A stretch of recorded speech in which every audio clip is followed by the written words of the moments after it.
كتاب الله منهل كل ضامن ومورد من تعطش للهدايا وسنة أحمد مسك الختام سراج النور من جمع المزايا. الحمد للہ رب العالمین والصلاة والسلام علی اشرف الانبیاء والمرسلین اللہم صل وسلم علی نبینا محمد اما بعد.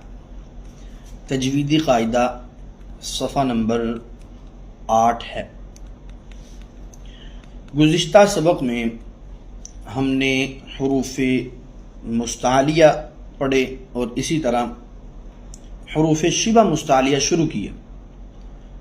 حروف شبہ مستعلیہ کل 3 ہیں، الف لام اور را. سبق نمبر 3 جب ہم نے شروع کیا تو اس میں صرف پہلا ایک حرف لام ہم نے پڑھا جو کبھی موٹا ہوتا ہے اور کبھی باریک پڑھا جاتا ہے. موٹا پڑھنے کا قاعدہ ہم نے پڑھا کہ لفظ اللہ اور اللہم ان سے پہلے زبر یا پیش آ جائے تو یہ موٹے ہوں گے، بصورت دیگر سب کے سب لام باریک ہی پڑے جائیں گے. اگر ان سے پہلے پیش ہو، زیر ہو، زبر ہو، کچھ بھی ہو، باقی سب کے سب لام باریک ہی پڑے جائیں گے. اس کی مشق پڑھی ہم نے. آج ہم پڑھیں گے را کی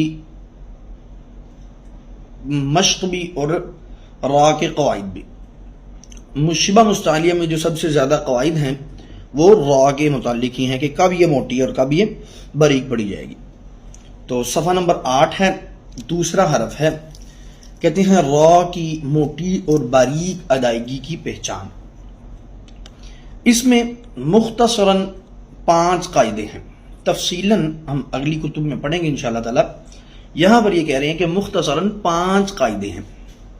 نمبر 1، را پر اگر زبر یا پیش ہو تو وہ موٹی ہوگی. مثلا رزقناہم، رزقوا. اور اگر زیر ہو تو وہ را باریک ہوگی. مثلا رجال. ٹھیک ہے، یہ عمومی قاعدہ ہمیشہ ایسا ہی ہوگا کہ جب جب را پر زبر ہو را موٹی ہوگی، جب جب پیش ہو را موٹی ہوگی، جب جب زیر ہو تب را باریک ہوگی. دوسرا قاعدہ کہتے ہیں جزم والی را سے پہلے اگر زبر یا پیش ہو تو وہ را موٹی ہوگی. مثلا برق، یرزقون. اور اگر اسی را سے پہلے یعنی ساکن را سے پہلے، مجزوم را سے پہلے زیر ہو تو وہ را باریک ہوگی. مثلا مریۃ، فرعون. نوٹ، شد والی را پر وقف اس طرح کریں کہ تشدید باقی رہے اور حرکت کا کوئی حصہ ظاہر نہ ہو. اس کا طریقہ کار یہ ہوتا ہے کہ اگر مشدد حرف پر وقف کرنا ہے نا، مشدد را پر وقف کرنا ہے تو پچھلے، اس سے پیچھے والا جو حرف ہے نا اس کو تھوڑا سا دباؤ دے کر کے ادا کرنا ہے. مثلا المعتر، تھوڑا تیزی سے، المعتر. المفر، المستقر، مستمر، بشر. ٹھیک ہے جی. اب یہاں پہ انہوں نے بتایا کہ جزم والی را سے پہلے اگر زبر یا پیش ہو تو موٹی ہوگی اور اگر زیر ہو تو باریک ہوگی. اسی سے متعلق کچھ بات آگے بھی کریں گے. تیسرا قاعدہ یہ ہے کہ 3 صورتوں میں، یہ اسی سے یوں کہنے کہ دوسرے قاعدے کی مستثنیات ہیں، یعنی ان چیزوں پر قاعدہ لاگو بھی ہو رہا ہے دوسرے والا، لیکن پھر بھی وہ رائیں موٹی پڑی جائیں گی یا پھر باریک پڑی جائیں گی. وہ تفصیل ہم پڑھتے ہیں آگے. کہتے ہیں 3 صورتوں میں جزم والی را سے پہلے زیر ہونے کے باوجود را موٹی پڑی جائے گی. نمبر 1، جزم والی را سے پہلے زیر ایسے حمزہ پر ہو جو الف کی شکل میں لکھا ہو. مثلا ارجعوا، یہ نحو صرف کو دیکھیں تو اس کے اندر ہمیں یہ بتایا جاتا ہے کہ حمزہ وصلی اگر اس سے پہلے آ جائے تو را موٹی ہوگی، جس کی تفسیر ہم انشاءاللہ تعالیٰ آگے القول السدید اور القول السدید میں ہم پڑھیں گے انشاءاللہ تعالیٰ۔ تو فی الوقت آپ اس کو ایسے ہی یاد کریں کہ جزم والی را سے پہلے زیر ایسے حمزہ پر ہو جو الف کی شکل میں لکھا ہو، اس وقت را موٹی پڑی جائے گی۔ اصل قاعدہ ہم نے پیچھے کیا پڑھا کہ را سے پہلے اگر زیر آ جائے تو را باریک پڑی جائے گی، لیکن یہاں پر اس سے الٹ ہو گیا ہے۔ را سے پہلے اگر زیر حمزہ پر ہے جو الف کی شکل میں لکھا ہوا ہے تو را کو موٹا پڑا جائے گا، لیکن یاد رہے کہ لفظ الارباتی اس میں را باریک ہی ہوگی۔ دوسری بات، جزم والی را سے پہلے زیر دوسرے کلمے میں ہو، اس کلمے میں نہ ہو، تب بھی را کو موٹا ہی پڑا جائے گا۔ مثلا رب ارحمہما۔ تیسری بات، جزم والی را کے بعد کوئی موٹا حرف کسی کلمے میں ہو، مثلا ارصادا مرصادا لبالمرصاد قرطاس فرقۃ، دونوں صورتوں میں جو ہے نا یہ را کو موٹا پڑا جائے گا۔ اس سے پہلے زبر دوسرے کلمے میں ہو، ان تینوں صورتوں میں اس سے پہلے زبر یا پیش زیر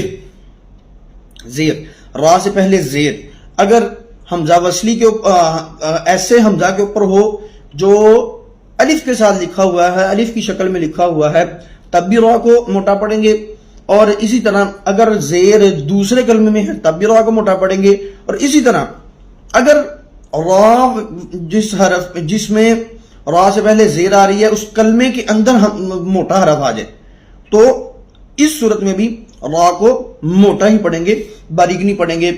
تو یہ جو تیسری والی بات ہے پورے قرآن مجید میں اس کی صرف یہ 5 مثالیں ہی ہیں، ارصاد مرصاد لبالمرصاد قرطاس اور فرقۃ۔ یہ 5 مثالیں قرآن مجید میں ملتی ہیں جن میں را کو موٹا ہی پڑا جا رہا ہے اس سے پہلے زیر ہونے کے باوجود۔ اس قاعدے کے تحت صرف 5 مثال نہیں ہیں، باقی جو اوپر والے 2 قاعدے ہیں ان میں امثلہ زیادہ ہیں۔ چوتھا قاعدہ کہتے ہیں را پر ٹھہرتے وقت اگر اس سے پہلا حرف ساکن ہو اور اس سے پہلے حرف پر زبر یا پیش ہو تو وہ را موٹی ہوگی۔ را پر ٹھہرتے وقت اگر اس را سے پہلا حرف ساکن ہو اور اس سے پہلے حرف پر زبر یا پیش ہو، اس کو آسان اگر کر کے یاد کرنا چاہیے، را ساکن ما قبل ساکن ما قبل زبر یا پیش ہو تو وقف کی صورت میں اس را کو موٹا پڑا جائے گا۔ مثلا والعصر، را ساکن ما قبل ساکن ما قبل زبر آ گیا تو را کو موٹا پڑیں گے۔ والعصر، ظاہر سی بات ہے وقف ہوگا تو ہی را ساکن ہوگا، وقف نہیں ہوگا تو را کی اپنی اصل حرکت کے مطابق اس کی موٹائی یا بریکی ہوگی۔ والعصر خسر، ہاں، اور اگر را سے پہلے حرف ساکن ہوا ہو اور اس سے پہلے زیر ہو، یا پھر را سے پہلے یا ساکنہ ہو اور اس سے پہلے زبر ہو، تو ان دونوں صورتوں میں را باریک ہوگی۔ اس کے اندر 2 باتیں کر گئے، وہ ایک بات پہلے والے کے ساتھ جڑی ہوئی، پہلے بات انہوں نے کی نا کہ را ساکن ما قبل زبر یا پیش ہو تو را موٹا ہوگا، ایک چیز رہ گئی زیر رہ گئی تو کیا ہوگا، زیر ہوگی تو کیا ہوگا، زیر ہوگی تو را باریک ہوگی، را ساکن ما قبل زیر ہوگی تو را باریک ہوگی وقف کی صورت میں۔ اب اس کے ساتھ ہی ایک اور نئی بات انہوں نے کر دی، وہ یہ کہ را ساکن ما قبل یا ساکن ما قبل زبر آ جائے، اس صورت میں بھی را کو باریک ہی پڑھا جائے گا، جیسے خیر، وقف کی صورت میں یہ را باریک پڑھی جائے گی، خیر۔ تو چوتھے قاعدے کے اندر انہوں نے 2 باتیں کی ہیں۔ پہلی بات انہوں نے کی ہے کہ بلکہ آپ اس کو 3 باتیں سمجھ لیں۔ پہلی بات انہوں نے کی ہے را ساکن ما قبل زبر یا پیش ہو تو را موٹی ہوگی، والعصر خسر۔ دوسری بات انہوں نے کی ہے را ساکن ما قبل زیر ہو تو را باریک ہوگی، جیسے ذکر۔ تیسری بات انہوں نے کی ہے را ساکن ما قبل یا ساکن ما قبل زبر ہو تو را وقف کی صورت میں باریک ہوگی جیسے خیت. امید ہے انشاءاللہ سمجھ آ گئی ہوگی. پانچویں بات فرقن، اس کی را اور اسی طرح القطر اور مصر کی را، ان پر جب ٹھہرا جائے تو را کو تینوں جگہ موٹا اور باریک پڑھنا دونوں طرح صحیح ہے. فرق، القطر، مصر، فرق، القطر، مصر، تینوں طرح پڑھنا، دونوں طرح پڑھنا تینوں حروف کو درست ہے. آگے شبہ مستعلیہ سے جڑا ہوا حرف الف، اس کے بارے میں کچھ بات بتائیں گے اور اس کی امثلہ آپ کو دیں گے. کہتے ہیں الف کی موٹی اور باریک آواز کی پہچان صفحہ نمبر 9 ہی ہے. الف سے پہلے موٹا حرف ہو تو الف بھی موٹا ہوگا، مثلا قادرین، صالحین. اور الف سے پہلے باریک حرف ہو تو الف بھی باریک ہوگا، مثلا کاتبین، ماکثین. تو الف کا یہ قاعدہ ہے. موٹے الف کی مشق: خالصاتا، صالحا، مرضاتی، غافری، طالوت، قال، ظاہرا. باریک الف کی مشق: متاع، احسانا، جزاء، یکاد، العالمین، مالکی، ایاک. تو یہاں تک ہمارا آج کا سبق. آج کے سبق میں ہم نے شبہ مستعلیہ میں سے جو دو باقی تھے، را کے قواعد اور الف کے قواعد اور الف کی مشق ہم نے پڑھی. اللہ تعالیٰ سے دعا ہے کہ اللہ تعالیٰ ہمیں صحیح معنوں میں قرآن کے ساتھ جوڑے رکھے اور جو چیز قرآن سے متعلق ہم سنیں سیکھیں اس پر عمل کرنے کی توفیق دے. وآخر دعوانا ان الحمدللہ رب العالمین. كتاب الله منهل كل ضامن ومورد من تعطش للهدايا، وسنة أحمد مسك الختام سراج النور من جمع المزايا.